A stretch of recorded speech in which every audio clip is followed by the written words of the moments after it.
발은 우리가 서 있을 때나 보행할 때 필수적인 역할을 하는 부위입니다. 그렇기 때문에 발에 통증이 생긴다면 일상생활에 큰 불편이 따를 수밖에 없는데요. 자, 그래서 이번에는 대표적인 족부 질환인 족저근막염의 발생 원인부터 치료 방법까지 자세히 알아봤습니다.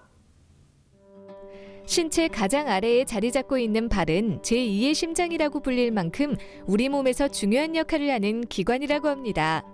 단순히 걷고 달리는 동작을 수행하는 것에서 나아가 활동하는 동안 심장에서 받은 혈액을 펌프질해 다시 심장으로 돌려보내는 역할도 한다는데요.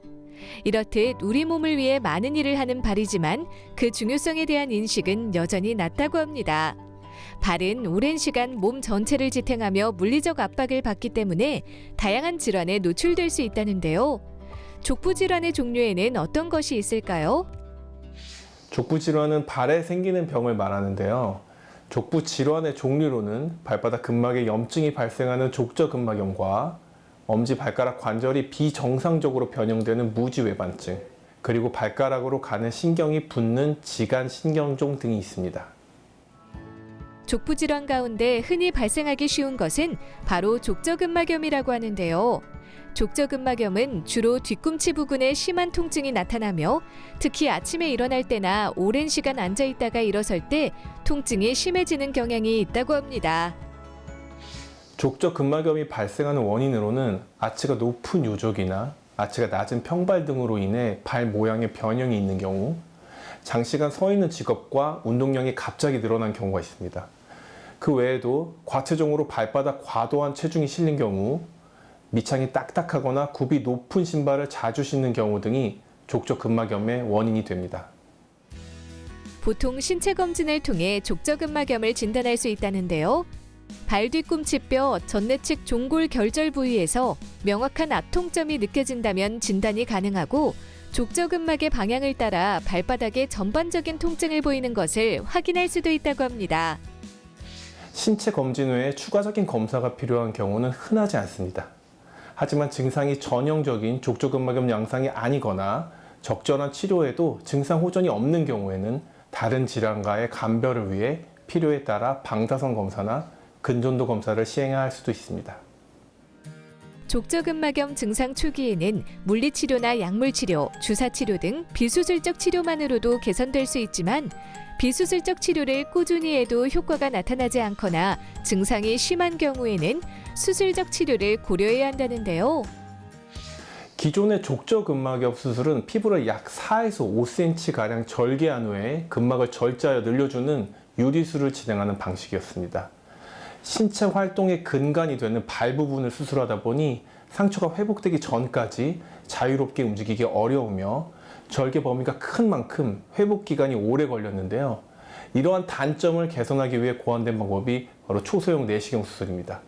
초소형 내시경 수술 시 발바닥을 크게 절제하지 않기 때문에 수술 후 통증이 적고 회복 속도도 빠른 편이며 흉터에 대한 걱정도 덜 수 있습니다.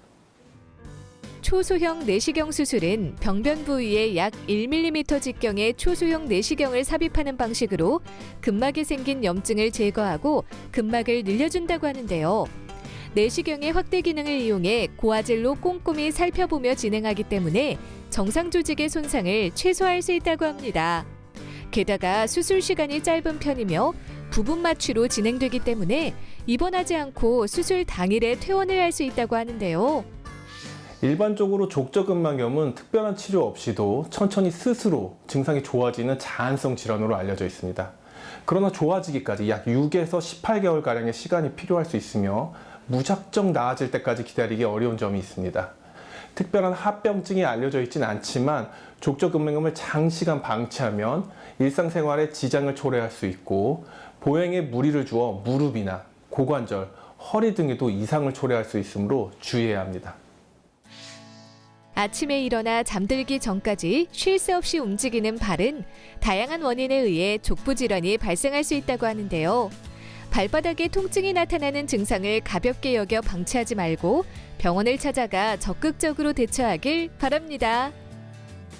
발바닥에 가해지는 충격을 줄일 수 있도록 얇고 딱딱한 신발이나 하이힐 같은 신발은 피해야 합니다. 적절한 체중을 유지해 하중이 발로 집중되지 않게 하고 족욕이나 스트레칭을 통해 발바닥의 피로를 풀어주거나 통증이 있을 때 충분한 휴식을 취하는 것이 중요합니다. 그리고 족저근막염은 증상 초기에 발바닥이 찌릿하는 통증이 간헐적으로 나타나 무심코 지나치는 경우가 많은데요. 이를 가볍게 생각하고 증상을 방치하면 슬관절이나 고관절 통증으로 진행할 수 있습니다. 따라서 심한 통증이 반복된다면 병원에 방문하셔서 전문의과의 상담을 하시면 도움이 될 수 있습니다.